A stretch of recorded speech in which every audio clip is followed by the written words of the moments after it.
all the people that celebrated me getting fired and our show, ending. I thank you guys too.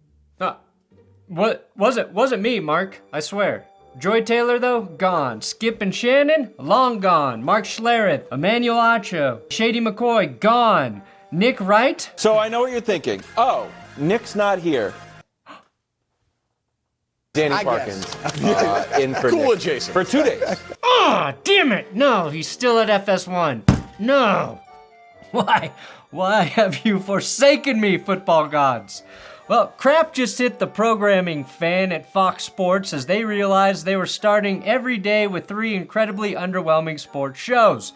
Fox Sports 1 is going through a major overhaul just as the 2025 football season approaches, canceling 3 shows, Speak, Breakfast Ball, and The Facility, after all struggled to attract strong audiences. The shakeup, though, reflects both ratings challenges and deeper problems at the network. I got the news yesterday that they canceled the show. Heard about that on social media before the executives from Fox actually called me, which is always a nice way to find out. Which has long struggled to establish a clear identity. The 1 in FS1 officially stands for one serviceable show per day. Today I want to talk about why FS1 is dying, touch on what it's doing right, and hopefully convince the network to hire me as the president, CEO, and content dictator. Fine, funny, fucking money. And now they're banking on Barstool Sports to save them. Tune in, Columbus. Big noon kickoff. I'll be there with your dysfunctional little national champion. You can't beat us and you know it. We'll see you soon. Holy crap.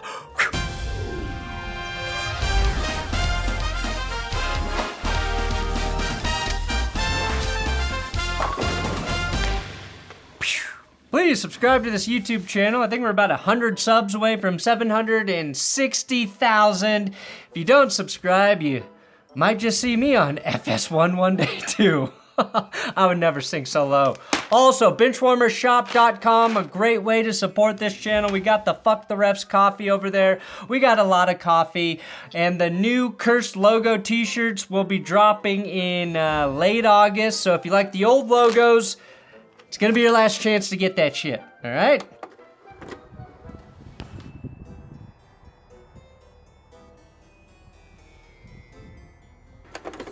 Now, I'm sure many of you are familiar with the Travis Kelce meme. You know, the one about him shape-shifting from being a cool bad boy to a certified dork. FS1 is the after photo of Kelce, but they also never had a before photo of when they looked cool. In fact, this is the best I could do. And the girl in the photo with them is Marjorie Taylor Greene and not Taylor Swift. I'm actually showing this photo to highlight FS1's biggest problem. They can't attract sports star power like Travis Kelce. They're about to take a big swing with Dave Portnoy and Barstool. We'll see if that works, and I will get to that in this episode. Fuck you, it's a public street, you motherfucker. I've documented, though, what's going on over at FS1 a few times here on this channel. When the network finally cut ties with Bayless, it was the right move. The network has 2 flagship shows, though. The Herd and First Things First, which is actually watchable.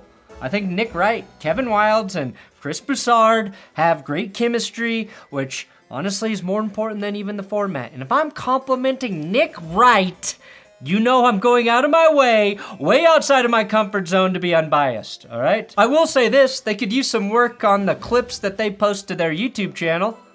I would not recommend starting a video with a 38-second still image of Patrick Mahomes. Still got the #1 spot. That's not engaging at, oh wait, fuck, that video has close to 150,000 views? Why the hell are we wasting our time here writing engaging intros and editing dynamic videos then? Fine, funny, fucking money. All right, so we don't turn into Speak, Breakfast Ball, or The Facility. Now I want to preface this next part with this.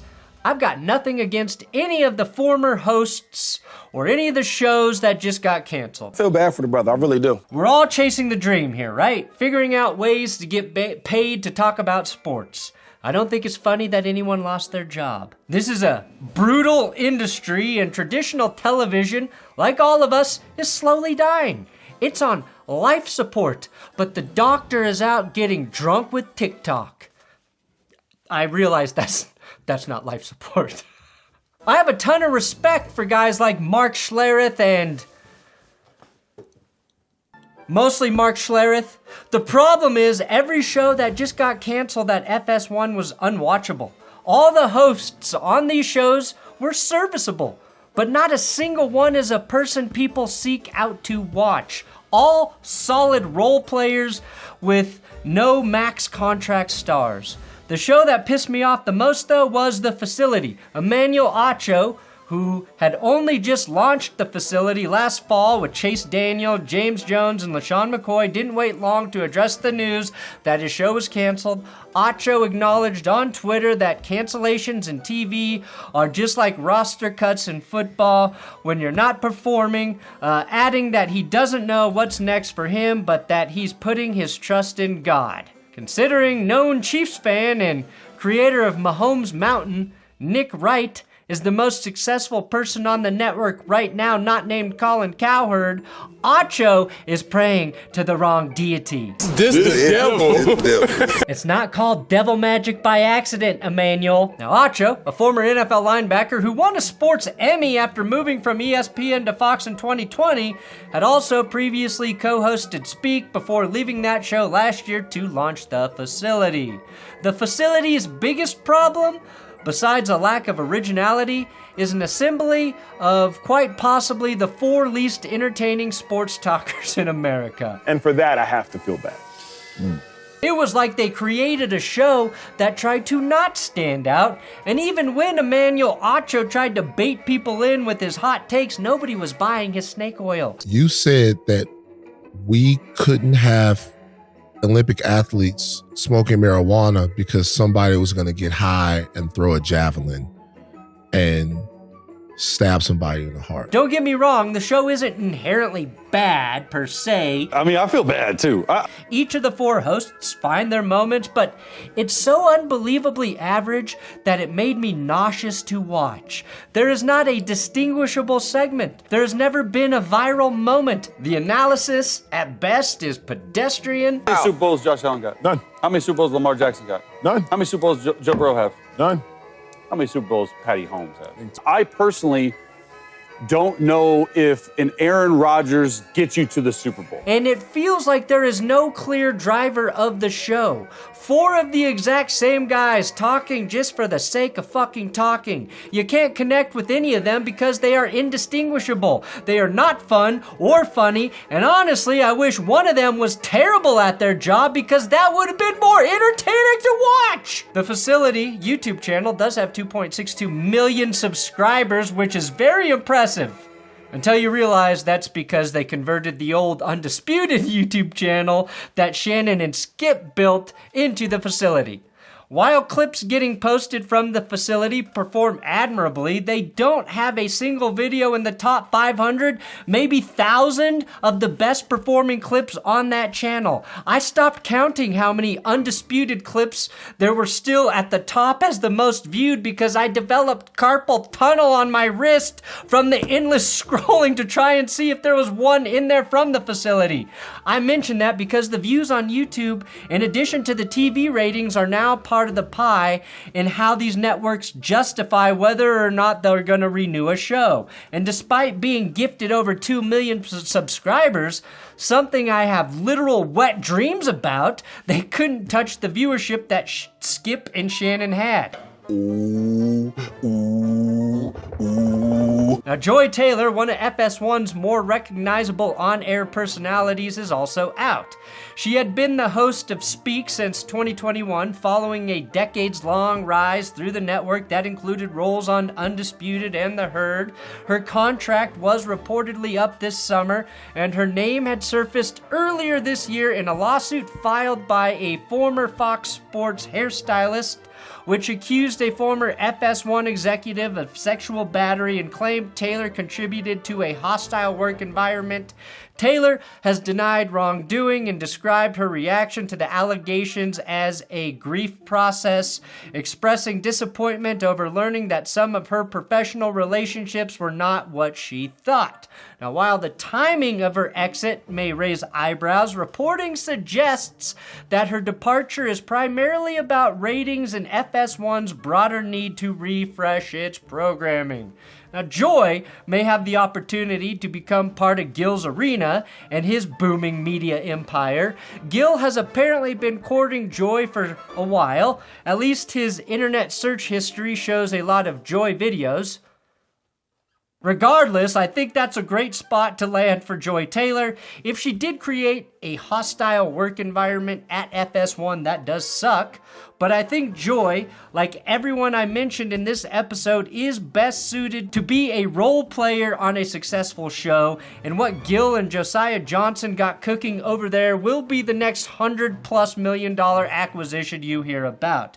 The other canceled show, Breakfast Ball, aka The Whitest Boomers You Know, featured Craig Carton, Mark Schlereth, and Danny Parkins. It was another attempt at a morning sports talk show that failed to catch on.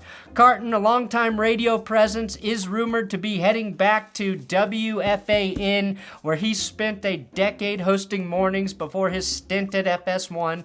Danny is still at FS1 and was already filling in for Nick Wright. Hopefully they do that a lot more. Patrick Mahomes is the best quarterback ever. And Schlereth will continue on the radio here in Denver and to call NFL games on Fox. To succeed on a show format like Breakfast Ball, you have to cut through the saturation of that format, and Breakfast Ball did that even less than the facility. I love ball. I love ball. The way you just keep calling it ball, is that like a joke? What's wrong with calling it ball? I can't tell if it's a joke. It's just the cool way to say sports. Now, I've listened to Mark Schlereth on the radio here in Denver for years, and he's good. I like him. But I do not believe your average football fan cares about a Schlereth opinion or a Craig Carton opinion.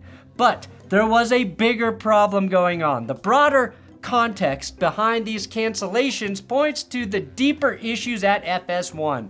Charlie Dixon, the network's former programming chief, was at the center of these efforts to build out the daytime lineup. Dixon launched the new look Speak, Breakfast Ball, and the facility, but his tenure ended abruptly in April when he was fired following not only the hairstylist's lawsuit, but a separate suit filed by former host Julia Stewart-Binks, who accused Dixon of sexual battery. Dixon's departure left a leadership vacuum at FS1, and these show cancellations reflect an organization that is now clearly in reset mode. Basically, the network is getting rid of all of the shows Charlie Dixon backed, because he's a scuzz bucket. They all got fired for one reason, because Fox FS1 decided to fire anything that Charlie Dixon touched. In Julie Stewart-Binks' lawsuit that was filed in April, it claims the network, quote, egregiously made the deliberate decision to protect Dixon and allow a sexual predator to remain an executive at Fox for nearly a decade. And it asked that Fox terminate the responsible individuals as well as those who enabled or protected them without severance. Back in April, Katie Nolan was also quoted on Dixon. She stated, "Charlie Dixon sucks," on the record. Yes, thank you, Katie. I think we now know Charlie Dixon sucks, both as a person and as an executive. On top of the disturbing allegations, Charlie Dixon led the charge in creating what I'd call the two most forgettable shows on television in the facility and Breakfast Ball. I literally started a script back in April called The Facility is the Worst Sports Show on TV, and that was before we knew about any of those allegations. Now, I did not finish that script, okay, because that show was so goddamn boring and irrelevant, I just couldn't find the energy to watch it for more than a minute and give it a fair critique. FS1 has never quite found its footing since its 2013 launch, often appearing like a network chasing ESPN's formula without much success in creating its own voice, choosing Skip Bayless over Shannon Sharp in 2023, and now the departure of Joy Taylor underscore the network's instability. And despite having some recognizable talent like Colin Cowherd, Nick Wright, Keyshawn Johnson, and rising personalities such as Danny Parkins, FS1 has consistently struggled to develop programming that feels fresh or exciting. While ESPN was landing Pat McAfee and stealing Shannon Sharpe, who is now on hiatus with his own pending lawsuit, FS1 clung to the past. The question now is, will they look to the future for their next shows? Well, the Twitter account Funhouse posted this: I'm told that the Fox suits are looking at Barstool personalities to replace at least one of the FS1 shows that got canceled today. The same source told me that Skip Bayless was out at Fox a week before it was announced. So do with this information what you will. Now, is turning to Barstool looking to the future? I don't know. But Barstool makes sense for a couple reasons. One, Dave Portnoy has connections at Fox. He has appeared on the network dozens of times. Front Office Sports confirmed Funhouse's scoop, noting that Dave Portnoy will appear on the big noon kickoff show and that Barstool content will be featured on FS1. Love him or hate him, Dave Portnoy is a lightning rod for ratings, and he will go toe-to-toe against the man's career he helped launch in Pat McAfee, who co-hosts College Game Day on ESPN. Sports. I'm not sure it's the right move, but at least Dave and Barstool bring their own audience with them. Something none of those other shows had. Barstool has the audience FS1 craves and has never connected to. It would also be cost-effective for the network and Barstool to co-produce a show that can air on FS1 and live on the long-reaching arm of Barstool. I think a better option, though, would be to partner with an up-and-coming sports company like John Boy Media, who recently officially partnered with the MLB. But since I don't run Fox, Barstool it is. And if FS1 leans into a daily show with Big Cat, that's a smart idea. I'd much rather listen to Big Cat than Pat McAfee. Plus, you get the crossover from Patriots fans and Bears fans. I'm sorry, Big Cat, I'm sorry. I shouldn't be ashamed of something like this, but I have been, and it's stupid. Outside of Pardon My Take and John Gruden's show, I really don't know how much sports are actually being focused on or discussed on Barstool anymore. What I do know is nobody at FS1 has the vision to create an engaging and innovative sports show. All they have done is sit a bunch of fucking dudes around a desk with the premise being just keep talking until hopefully one of you says something interesting. The one show that would translate over there nicely is Pardon My Take. And while I understand why FS1 would desperately want to have a show like Pardon My Take on their network, I don't know why Pardon My Take would want their shit airing over there. That's a great show that airs 3 days a week, 3 2-hour episodes. You can't add more to that, which means there's going to have to be multiple shows from Barstool to fill just one normal television time slot, and I don't know how that would work or how that would look. And what network covers the Big Ten better than anybody else? Fox Sports, big noon kickoff. Look, the single biggest problem FS1 has faced has been its lack of star power.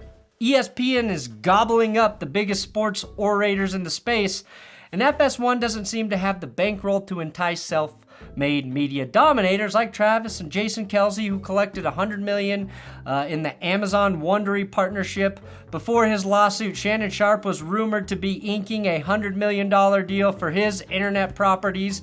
Colin Cowherd has his own fucking media and podcast empire, for Christ's sake. Fox Sports top talent used Fox's own money to outdo them in the digital space. That's how fucking dumb FS1 is. Nick Wright, Shannon Sharpe, Draymond Green, they're all under Colin Cowherd's Volume Network, which is independent of Fox. What's that sound? Oh right, that's your heart monitor notifying us all that you're dead. It feels like FS1 is always going to be second or even third fiddle to ESPN. It's little brother in ratings and star power. They copied the take format pioneered by ESPN and it didn't do nearly as well. I think they could lean into a new angle and try and actually develop talent like they have with Nick Wright, but that ship might have already sailed on that philosophy, and now they're banking on Dave Portnoy and Barstool to save them. If all else fails, They should just put Kevin Wilde's handsome face on every single show. Thanks for watching That's Good Sports. Please subscribe here on YouTube. Again, keep me off Fox Sports. You gotta subscribe here. Just kidding. If I go to any cable network, it's the Spice Channel. Do they still have the Spice Channel? You sick pervs know which one I'm talking about, don't you?